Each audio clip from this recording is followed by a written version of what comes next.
Welcome back to the channel. We're back in the garage again today. I actually wasn't planning on making a part 4 of Manny's motorcycle, but with a few current discoveries, I figured why not bring y'all back in. One of these things definitely brought us by surprise. I'll share that with you here in a bit. But first off, you're probably going to notice the new sissy bar.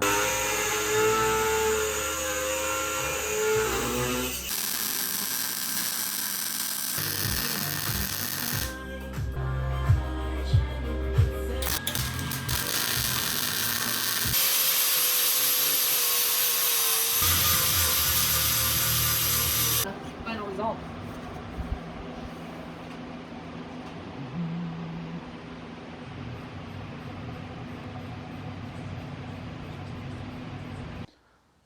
Manny came over and he wanted to add on an extension to his already existing questionable sissy bar. So I went through and made him an addition so that now he can strap on some luggage or some backpacks so that we might be able to do some longer camping trips maybe. This is definitely his brainchild and my craftsmanship. I wouldn't say it's the best, but we're both pretty happy with it considering materials only cost about $9. And I actually had to get a new refill on my welding tank. That lasted me so many projects, and ironically, I refilled it almost 2 years to the day that I bought it. So that's pretty funny. So 2 years out of a welding tank, I'll take it, especially with the amount of exhaust work and crash bars, and if you've watched the channel long enough, you know how many oddball things I've welded. So that's pretty impressive. I'm pretty happy with that. Waiting on to hear back if we're going to do powder coating actually. I think he's waiting to hear back if I can pull these parts off and we can get them in and get them turned around pretty quick so I can reinstall them before I leave.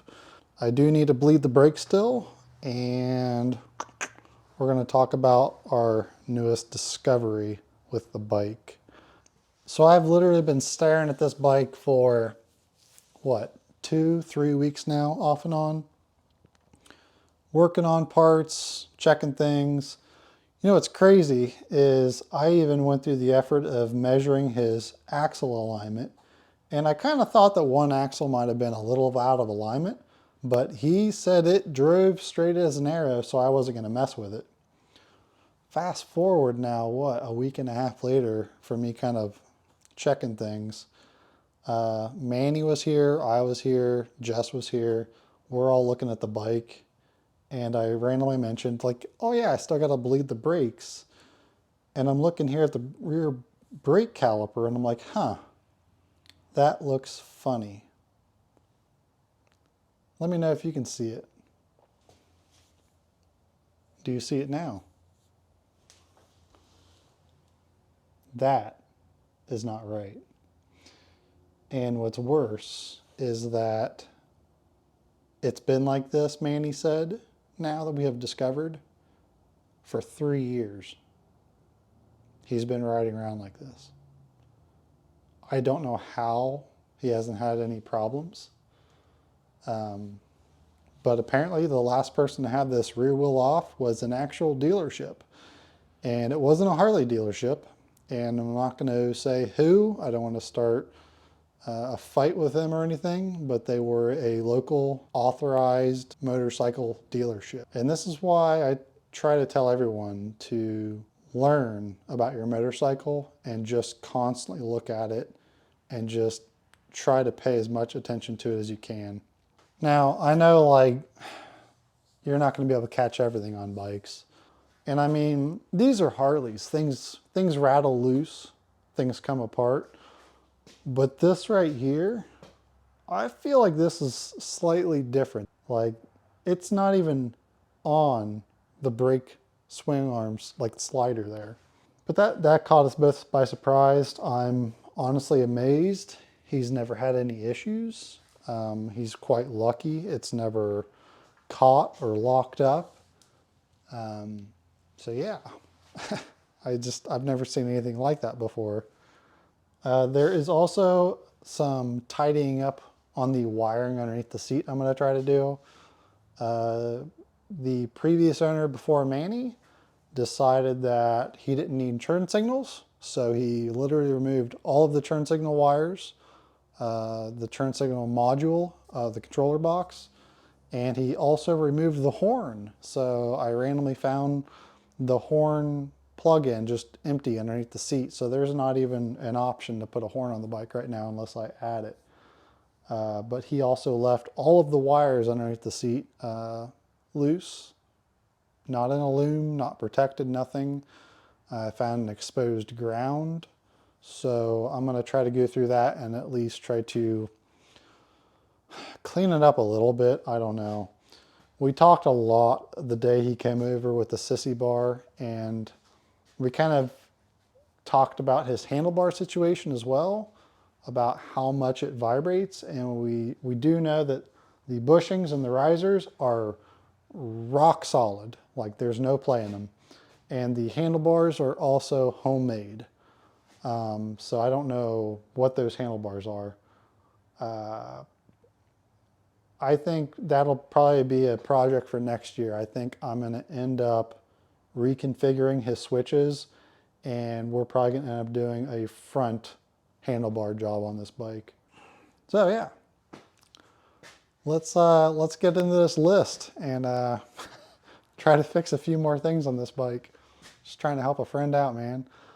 I've been talking to people online, and I said, you know, I don't have a lot of Sportster friends. In fact, he's pretty much my only Sportster friend locally. And I don't know what I'd do if I lose my only Sportster friend, so I got to try to keep him on the road as much as possible. We're just looking out for Manny. Remember, take care of your Sportster brothers. No one else is.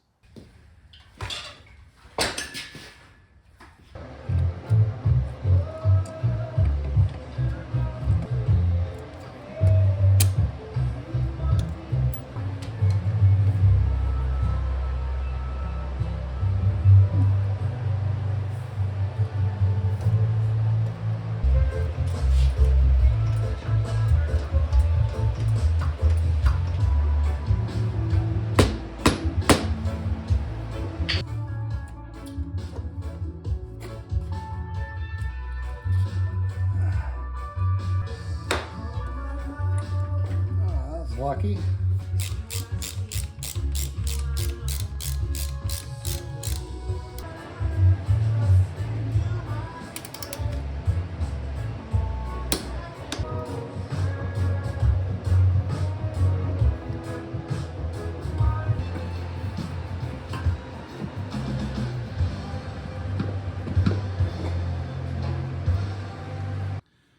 Alrighty, so as you can see,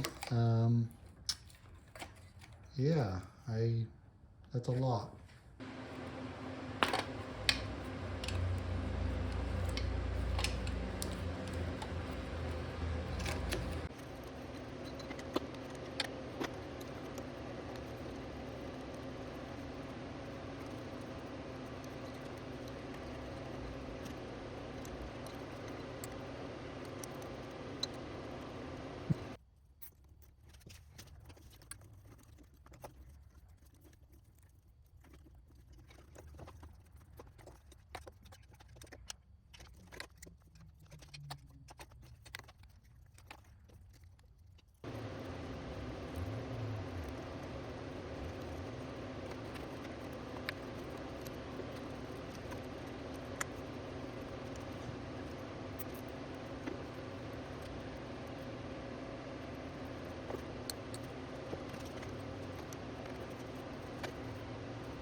So I'm not going to claim that that was necessarily a good job.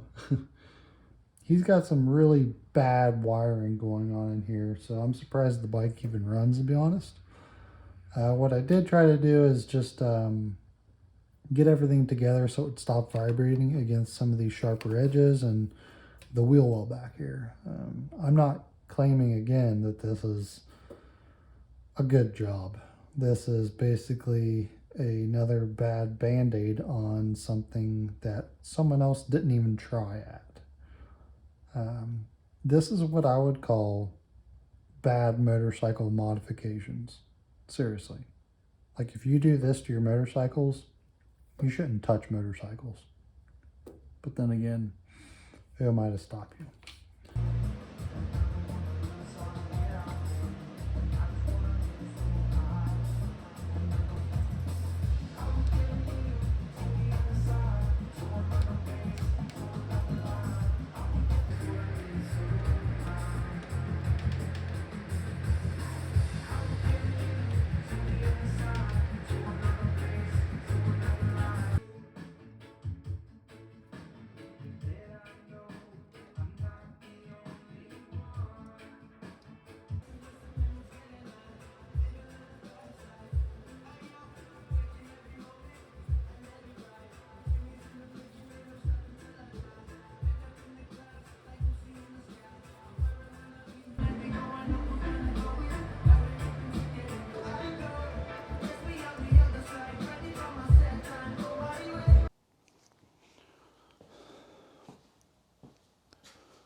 Alrighty, well, the bike is pretty well serviced.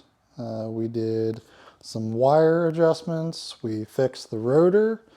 I realigned the rear axle. I noticed also that the nut needed a bigger spacer so that way it could come out so a cotter pin would properly go through the nut. Before it was basically the cotter pin was going through and the nut was just free rotating. It didn't really feel tight when I took it off, so now that should resolve that with a stronger washer in there. Brake fluid flushed, got some weird debris out of the rear end. This bike actually was converted to .4 or 5.1. So my bike, I still use the silicone .5 just because it's safe for paint, safe for hands. The only downfall is I think it has a lower boiling point, and I think it might actually absorb or displace water more. But that doesn't really bother me too much. We don't know when the brakes were done on this last, probably 5 years, I'm saying. Tentatively, this is where I'm done with this bike now. It's been a long, strange trip, but you know, I've learned a lot. I'm glad I got to help out a friend, and I'm sure I'm going to be working on this again. So until next time, everybody, take it easy. See you in the next one.